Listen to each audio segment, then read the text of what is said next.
Jadi kesuksesanmu itu nggak usah diukur orang lain, diukur kita saja. Orang lain itu kan memang enak coba ngeliat. Orang itu kalau megang uang, itu terus muncul keinginan nih. Keinginan yang belum tentu mendukung bisnis. Cuman kadang-kadang terus dicocok-cocoke. Wah, ini untuk menambah keyakinan, ini untuk penampilan, ini untuk ini untuk ini. Tapi jangan apa-apa kepengen punya orang lain. Kita syukuri yang punya kita dan kita kaitkan dengan usaha kita.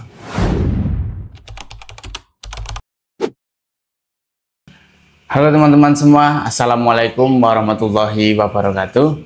Kembali lagi bersama saya di Pak Dewan Channel.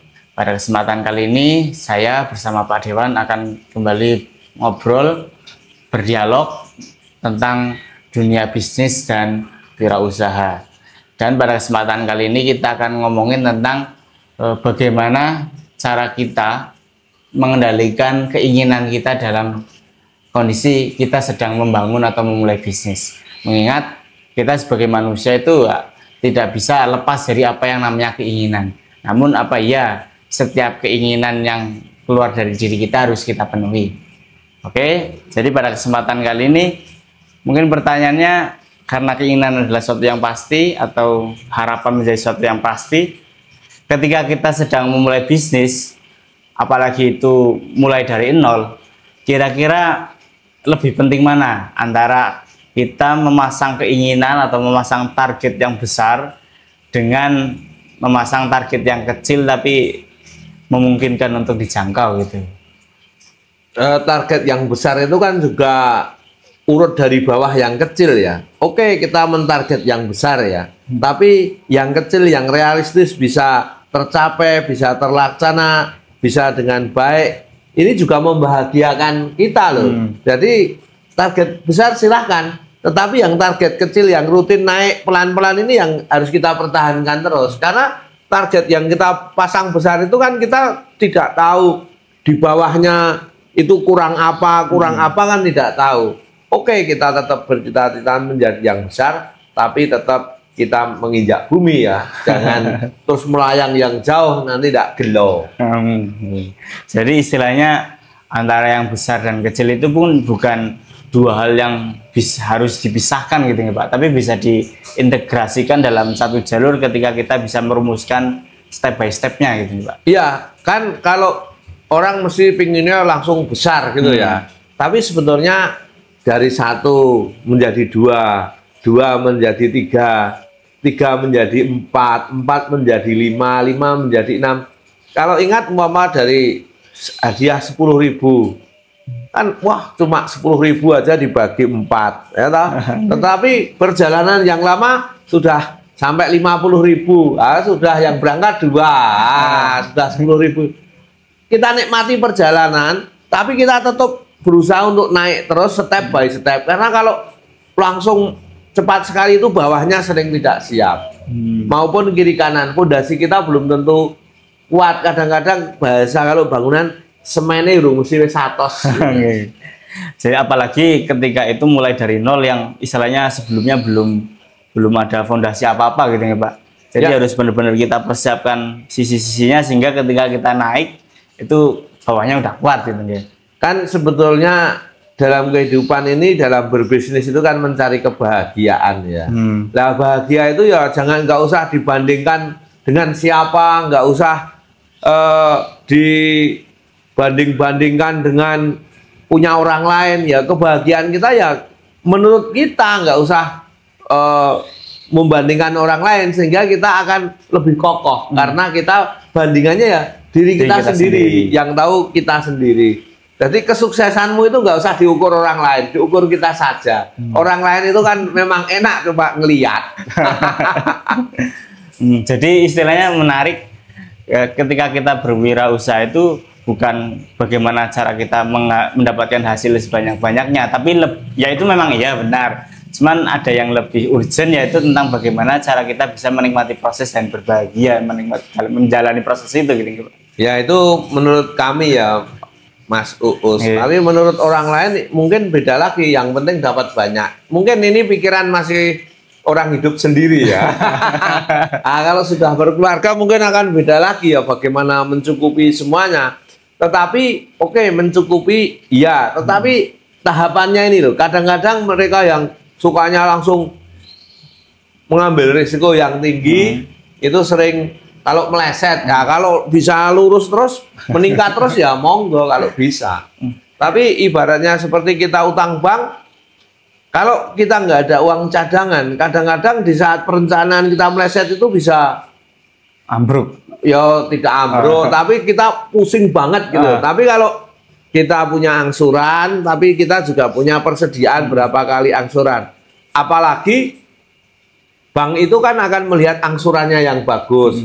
Karena apa? Orang megang duit itu belum tentu kuat. Itu permasalahannya. Jadi begitu megang pengen beli ini, akhirnya nanti di saat ada kebutuhan yang penting nggak ada tabungan. Jadi dengan kata lain itu kan ya perlu proses membangun fondasi. Itu yang boleh dikatakan itu bukan proses yang singkat gitu kan Pak. Jadi terus kira-kira berarti apa ya, ketika kita ingin buru-buru sukses itu sebenarnya ya tidak baik gitu ya Pak. Apa gimana? Ya buru-buru, semua yang buru-buru itu mestinya ya nggak baik ya Pak ya. Nah, ya kita tetap pengen sukses, tetapi ada tahapan-tahapan yang kita lalui. Kadang-kadang untuk memulai pengennya langsung gas. Nah, padahal belum tentu yang digas itu bisa.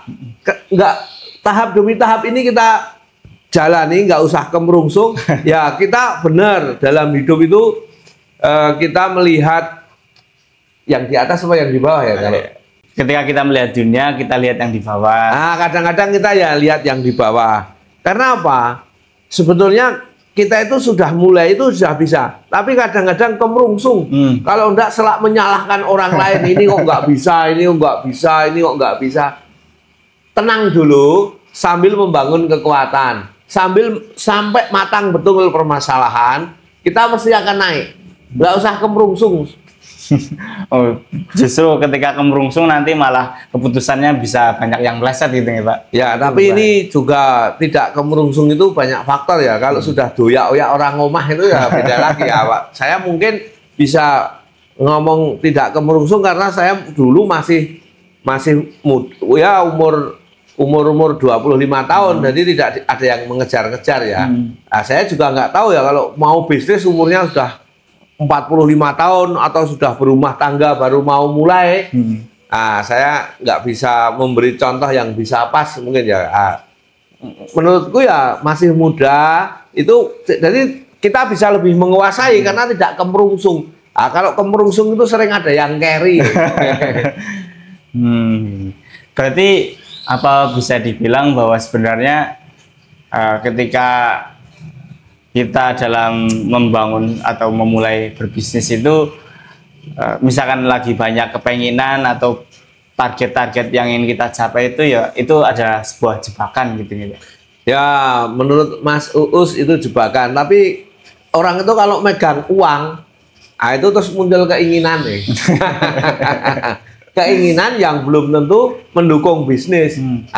Cuman kadang-kadang terus dicocok-cocoke. Wah, ini untuk menambah keyakinan, ini untuk penampilan, ini untuk ini untuk ini. Tapi sebetulnya dalam bisnis, tapi pengetahuan saya seorang wira swasta ya, itu kesediaan uang cashmu untuk membayar tagihan-tagihanmu bisa tepat waktu, itu lebih dihargai pemasok daripada kamu gaya tapi di saat ditagih nggak punya uang. Nah, itu malah justru menurut kami itu meragukan bagi pemasok. Tapi apa yang menjadi permasalahannya pemasok, kita bisa menuruti. Mama tahu udah mau nagih ya kita bisa tepat waktu. Nah, kalau uangnya yang bukan untuk dagang dipakai yang lain untuk alasan keinginan, alasan macam-macam, ya bagaimana nantinya? Jadi istilahnya dalam kita mengarungi atau menjalani bisnis itu kan pasti itu menjadi suatu tantangan-tantangan yang ada gitu ya Pak? Ya, itu sangat banyak hal yang pengalamanku loh ya, banyak yang tidak kuat menahan godaan memegang uang. Karena apa?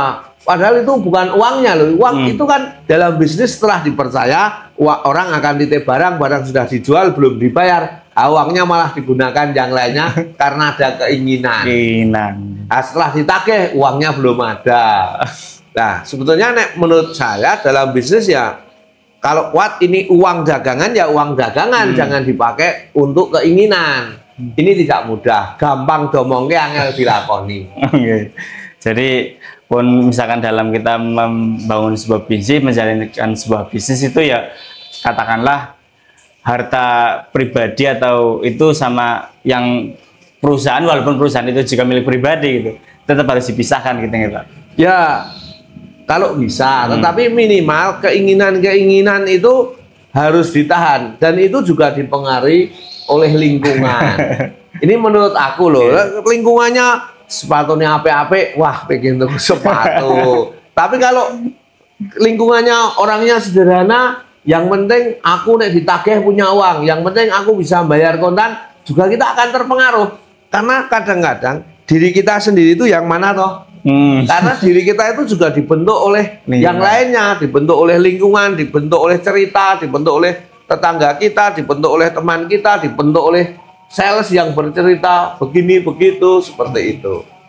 Nah, terus berarti istilahnya ketika misalkan kita ada di posisi itu, kita memiliki keinginan, kita juga memegang uang, tapi kita juga sedang menjalankan usaha itu, berarti kira-kira bagaimana lebih detailnya gitu, maksudnya dalam kita memanage semua itu? Ya keinginan boleh, ya tetapi menurutku setelah kamu aman betul, kan juga ada laba. Memakai laba boleh, tetapi jangan banyak-banyak.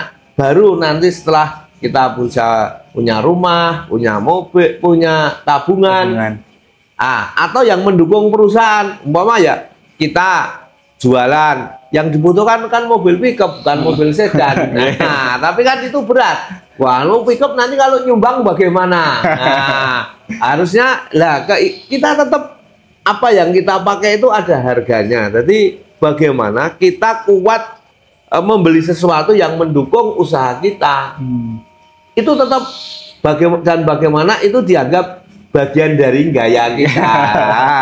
Jadi gaya kita itu mempunyai sesuatu yang mendukung perusahaan, bukan gaya kita yang beda jauh. Umpama gaya kita itu salesnya datang, nih notamu tak bayar kabeh. Itu juga gaya loh itu. Umpuk notamu tak bayar. Nah, itu bagian gaya. Barangnya banyak. Wah, nih arep muda tak tuku, itu juga gaya. Jadi gayanya itu ya bukan gaya yang di luar dari kegiatan bisnis gitu. Tapi ini tidak mudah. Tapi ada orang yang bisa. Jadi ya betapapun itu perkara yang sulit, tapi itu bukan perkara yang mustahil gitu ya Pak. Oh ya, yang saya sampaikan itu ya ada pelakunya. Gitu. Saya tidak ngarang. Jadi orang megang duit itu godaannya berat. Nah, di saat kita mampu bergaul dengan orang yang sederhana, dia yang menjaga keuangannya dengan baik, kita akan terpengaruh. Dan kalau kita sudah berusaha menjaga, kita akan ketemu yang satu gelombang. Umpama gelombang wong ngirit. Oh, berarti istilahnya ketika kita sudah menjalani sebuah bisnis itu mungkin alangkah baiknya kita tetap menjaga lingkungan sekitar kita gitu nih Pak, untuk bisa istilahnya menekan diri kita supaya tidak iri atau pengen itu yang dimiliki teman-teman yang mungkin juga sudah menjalankan bisnis dan udah ada di depan duluan gitu. Sangat, kita harus membangun diri kita dengan sungguh-sungguh. Keyakinan kita akan ketemu. Ya kita harus berdoa. Kita ditemukan orang-orang yang sefrekuensi, jangan yang jauh-jauh frekuensinya.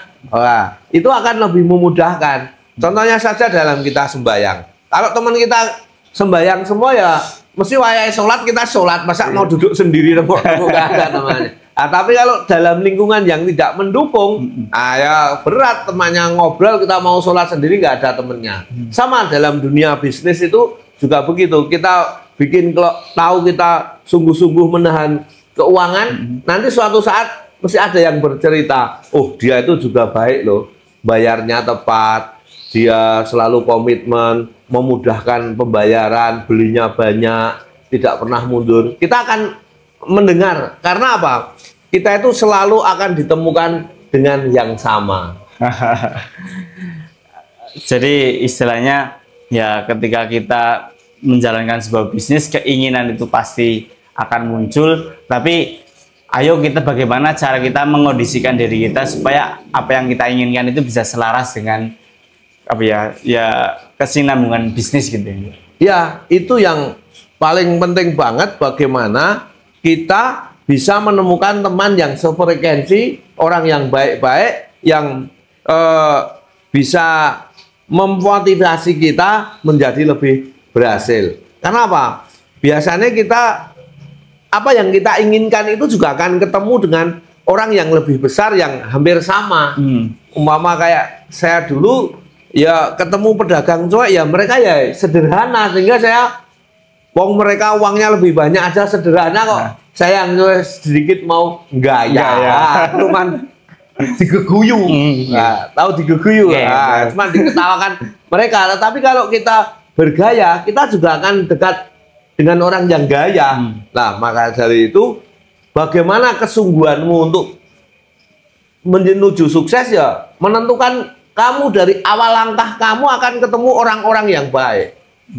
Oh, berarti istilahnya ya ketika kita sudah menyetel menjadi berkepribadian seperti sederhana, ngirit, bukan yang suka gaya, itu ya lama-kelamaan istilahnya akan terbentuk lingkungan di mana orang-orang sekitar itu seperti itu gitu Pak. Iya. Dan ibaratnya ketika ada orang-orang yang gaya, mungkin mereka dengan sendirinya tidak tertarik dengan kita gitu. Desa. Makanya kita tetap akan ketemu dengan apa yang kita cita-citakan kalau kita istiqomah. Ya sudah, kita pada rel. Kalau aku juga inginkan kebahagiaan atau keinginan itu tergantung lingkungan kita. Tidak mesti saya punya teman, dia nggak mau pakai HP yang bagus, tapi senangannya apa? Mamer ke sertifikat. Kan memang beda-beda, memang dia kekuatannya gaya di sertifikat. Sehingga kok HP-mu nggak yang paling baru, gopo. Gitu. Jadi seberapa keinginan, sebetulnya lingkungan itu juga kalau kita kuat akan terpengaruh. Karena kita akan membuat arus menuju keinginan kita. Tetapi yang penting, jadi jangan salahkan orang lain. Yang salahkan adalah diri kita, kekurang seriusan kita, sehingga kita tidak bisa menaklukkan lingkungan. Ya, jadi istilahnya ketika kita dalam menjalani bisnis itu ya sebenarnya bukan sekedar perkara apa yang sedang kita geluti, tapi juga perkara tentang bagaimana kita berada di suatu lingkungan yang sehingga itu akan sedikit banyak akan ikut mempengaruhi keputusan kita gitu Pak. Betul banget Mas Uus. Sehingga kita itu harus yakin apa yang kita lakukan, jangan mudah menyerah, lakukan dengan istiqomah. Pasti kalau dalam agama istiqomah akan memunculkan karohmah.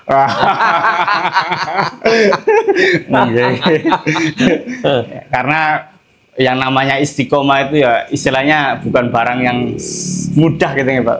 Istiqomah itu dikelilingi oleh mutiara, tetapi juga dikiringi oleh jurang yang sangat sulit sekali. Tapi seorang pedagang yang istiqomah, dia akan mempunyai kekuatan, akan mempunyai karakter. Kalau nggak menggok loh, insya Allah sukses. Jadi istilahnya ketika kita menjalankan sebuah bisnis pun itu sebenarnya jangan terlalu terburu-buru ingin sukses, ingin dapat uang segini, uang segitu gitu ya. Itu karena mungkin itu nafsu gitu ya Pak. Ya, kita harus tetap kita takar gitu. Sukses kita sesuaikan dengan lingkungan kita. Nggak usah sukses kita dibanding-bandingkan. Yang penting itu kan kebahagiaan itu akan hilang kalau dibanding-bandingkan.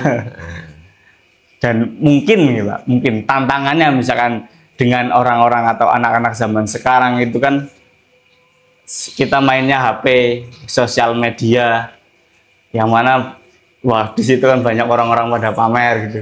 Itu sebenarnya gimana gitu menghadapi tantangan zaman? Memang zamannya berbeda ya. Sekarang itu zaman dulu, zaman sekarang berbeda. Tetapi walaupun berbeda, tetap ada orang yang punya karakter, tidak semua sama. Mereka yang tetap bertahan dengan kesederhanaan, mereka yang tetap apa yang dia punya itu tidak ditampilkan semuanya, juga ada. Tergantung diri kita, kita mau memilih. Kalau sudah memilih, mesti ada temennya. Jadi istilahnya dengan kehadiran sosial media yang menyediakan konten-konten flexing, pamer, menunjukkan wah ini loh anak muda udah belum 30 tahun udah punya uang MM-an misalnya gitu. Sebenarnya yo ketika kita memang istilahnya sudah memiliki karakter yang kuat, kesungguhan itu sebenarnya bukan terlalu menjadi persoalan gitu ya Pak. Ya, sebetulnya kalau kita sudah mulai mau menyadari diri kita, mau mengenali diri kita, kita bisa ya minggir dari pengaruh hal yang itu, walaupun itu tidak mudah. Kita tetap berusaha seperti cita-cita terus, walaupun setiap hari digoda barang-barang yang bagus. Kita tetap ada yang bisa, jangan pesimis. Bahwa dengan kesederhanaan itu juga akan membawa sukses. Sukses tidak harus sama dengan yang mereka. Sukses adalah untuk diri kita sendiri. Jadi pada dasarnya kembali kepada diri kita sendiri gitu ya Pak? Iya, nggak usah mengikuti orang lain. Kita sukses kita ya, kita dengan lingkungan keluarga, lingkungan teman sekolah, lingkungan pergaulan. Nggak usah ngelihat yang jauh-jauh, marahin mumet. Jadi pun istilahnya ketika kita memahami sukses pun ya jangan kita pahami bahwa sukses itu seperti Raffi Ahmad, seperti apa gitu ya, kejauhan gitu ya Pak. Apa gimana itu? Ya nggak usah kita sukses kita ya kita seperti Pak D kita aja. Sukses seperti Pak Lek kita. Sukses kan tidak membayangkan yang jauh-jauh. Sukses ya lingkungan kita saja. Bagaimana? Karena mungkin kalau dengan lingkungan awal berangkatnya tidak sebegitu jauh selisihnya ya. Jadi sebenarnya supaya kita bisa lebih terkontrol, lebih apa ya, bagaimana cara kita bisa membatasi diri gitu nih Pak. Maksudnya membatasi dalam arti ketika kita melihat itu di luar sana itu kan istilahnya di luar jangkauan kita, jadi tidak usah terlalu dipikirkan atau bagaimana?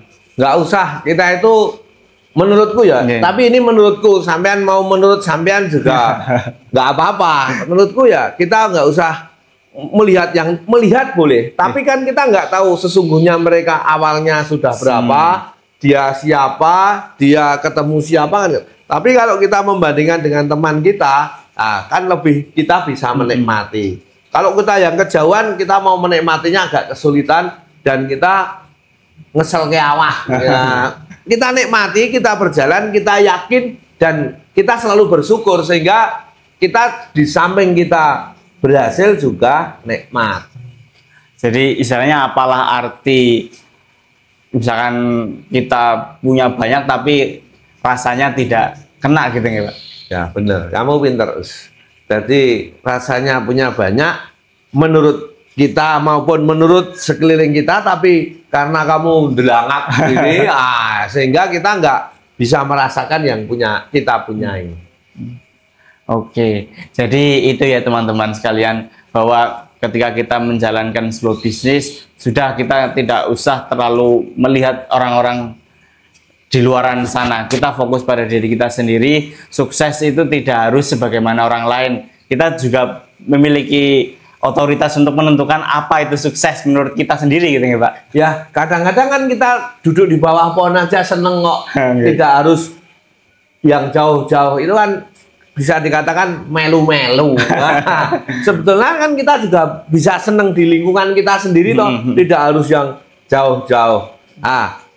Itu adalah bagian dari kebiasaan bagaimana kita bisa bersyukur.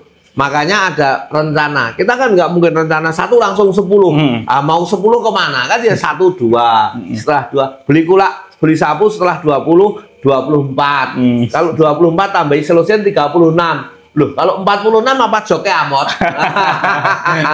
Nah, itu loh. Kita yang kita tetap rencanakan kita naik, tapi yang kira-kira kita sampai. Apalagi lebih bagus umpama kayak dianalisa orang bank. Kan nggak mungkin langsung meluncat ke sana. Mesti pelan-pelan 100 juta, 200 juta bagus, 400 bagus, 600 1 miliar. Setelah sampai itu kadang-kadang kita sudah kesulitan mau memakai uangnya. Jadi benar-benar bagaimana cara kita bisa mengendalikan keinginan kita itu adalah kuncinya gitu Pak. Untuk tetap bisa berbahagia dalam proses kita menjalankan bisnis itu.